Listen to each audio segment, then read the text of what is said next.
The first doses of the coronavirus vaccine arriving at Camp Humphreys, the largest overseas U.S. military base. A big step toward protecting the nearly 30,000 U.S. troops here in South Korea. But at least for now, the military won't be forcing anyone to receive the vaccine. Military officials tell VOA it could be up to 2 years before the U.S. Food and Drug Administration gives the vaccine full approval that would allow it to become mandatory.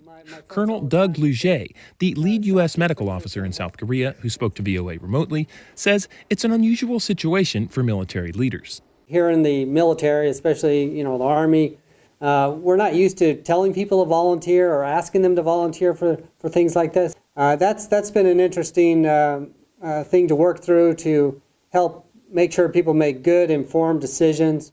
Like anywhere else, there has been some skepticism about the vaccine, which was developed much more quickly than many expected. To allay those concerns, the military rolled out educational campaigns to combat disinformation. And to set an example, senior leaders were among the first to get the shots. I think we're hitting about the right tone with that, not ceding the battlefield to the conspiracy theorists, getting the information out there, but on the other hand, not being overbearing or strong-arming people. Luget says the U.S. military does have experience administering voluntary vaccines, but not at this level or with this much urgency.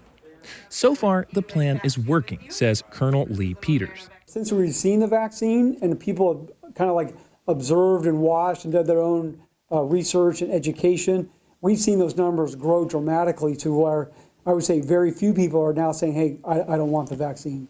Military officials won't say how many have taken the vaccine here in South Korea. For now, frontline health workers and other critical positions are first in line. Eventually, the vaccine will be available to everyone who wants it. But it's not clear when it will be mandatory. Bill Gallo, VOA News, Seoul.